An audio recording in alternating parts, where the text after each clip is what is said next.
Você já imaginou que aquilo que parece só um pedaço de metal esquecido no bolso pode esconder uma das histórias mais incríveis da engenharia moderna? Aquelas moedinhas que, às vezes, você encontra no fundo da gaveta, ou que você nem liga mais para elas porque hoje todo mundo paga com cartão ou celular, são, na verdade, protagonistas de uma cadeia industrial gigantesca e fascinante que movimenta bilhões de dólares todos os dias. E não é exagero dizer isso, porque enquanto você assiste a este vídeo, milhares de moedas estão sendo produzidas, inspecionadas, estampadas, empacotadas e enviadas para circulação em tempo real.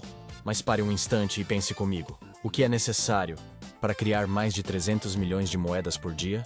Não estou falando de gerar números num computador. Estou falando de transformar rocha do subsolo em objetos brilhantes e perfeitos.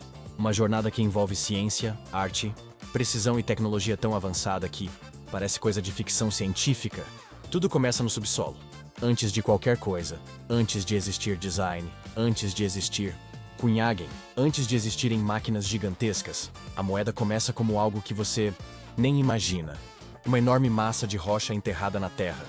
Longe dos escritórios, longe dos computadores. Essa jornada começa lá embaixo, onde gigantescas escavadeiras, perfuratrizes e caminhões colossais crescem mais que prédios.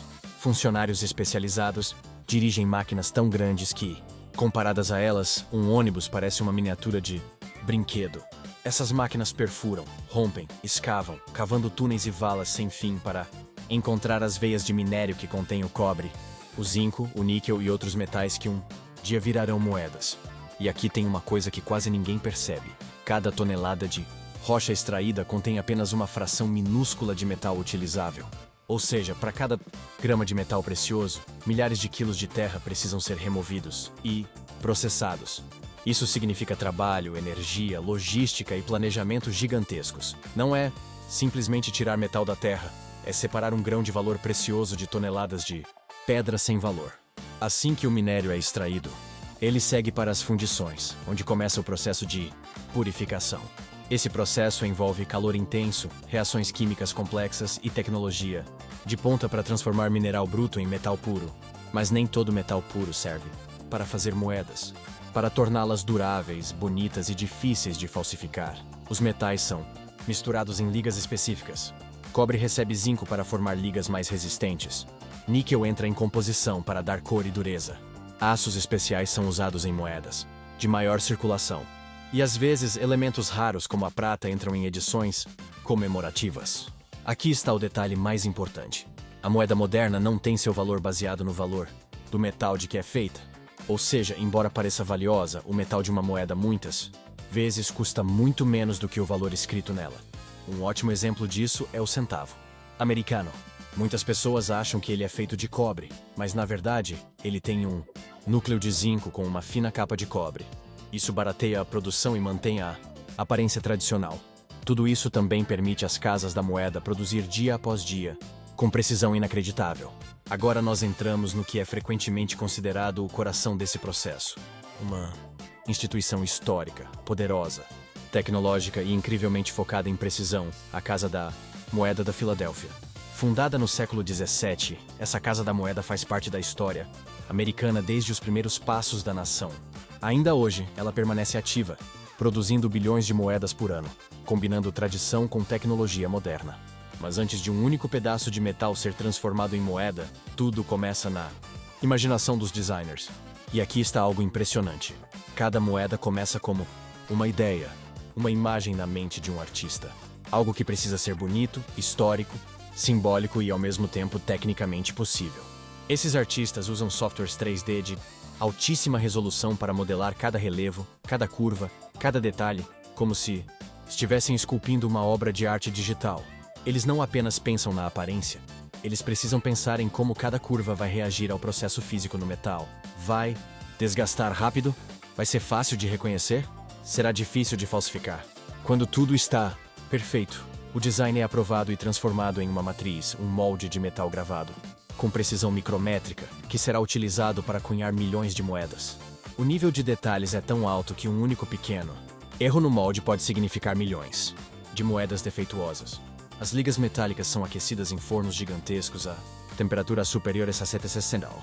até se tornarem maleáveis, mas ainda sólidas o suficiente para serem laminadas.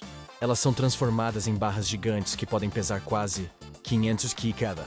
Essas barras entram em laminadores industriais, enormes rolos de aço que prensam, esticam e refinam o metal, até que ele se transforme em chapas de espessura extremamente precisa, dentro de frações microscópicas.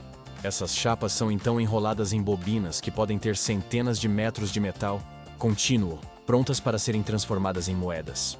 Esse é um momento crucial, o surgimento dos chamados blanks. Esses blanks são discos metálicos redondos, perfeitos, retirados da chapa metálica por prensas gigantes que perfuram o metal com força fenomenal. Eles ainda não são moedas, são preformas, a base sobre a qual toda a magia irá acontecer. Durante essa etapa, todo o resto do metal é reciclado imediatamente, nada é desperdiçado e a produção continua sem parar. Esses blanks ainda não têm cor, nem símbolo, nem identidade, mas isso está prestes a mudar. Antes de chegarem às prensas de cunhagem, esses blanks passam por um tratamento extremamente especializado chamado revestimento eletrolítico.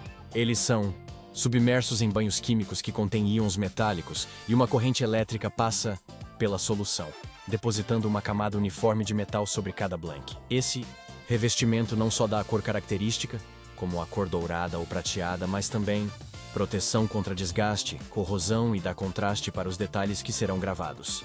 Cada tipo de moeda pode receber um revestimento diferente, e cada um deles passa por testes rigorosos antes de ser aprovado. Chegou o momento pelo qual tudo foi preparado. Cunhagem final.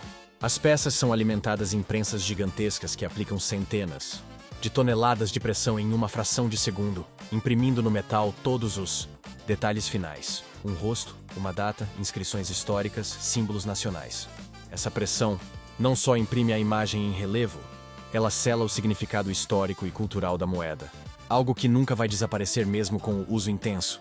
Depois de estampadas, as moedas ainda passam por etapas finais. Modelagem de bordas, que é crucial para evitar desgaste e dificultar falsificações, e depois inspeção com sensores ópticos ultrassensíveis. Moedas com qualquer imperfeição são automaticamente descartadas e recicladas, sem intervenção humana. As aprovadas são então separadas, contadas e levadas para a etapa final, embalagem. Sacos com dezenas de milhares de moedas são selados com precisão, etiquetados, registrados e enviados para bancos e centros de distribuição, prontos para entrar em circulação. Da próxima vez que você encontrar uma moeda no chão ou no fundo do bolso, lembre-se de tudo isso. Uma jornada que começou nas profundezas da Terra. Uma história de mineração, metalurgia, design, ciência, arte e tecnologia. Uma cadeia industrial gigantesca que transforma simples metal em moeda. E tudo isso para que você possa pagar um café, uma passagem ou deixar cair no sofá sem perceber. E agora me conta, se você trabalhasse com todas essas máquinas incríveis, tão perto da história e da tecnologia, será que conseguiria resistir a pegar uma moedinha para guardar? Fala com a gente aí nos comentários. Se curtiu esse mergulho no mundo das moedas, deixa seu like, se inscreve no canal e ativa o sininho para não perder os próximos vídeos. Gente se vê na próxima história surpreendente. Até lá!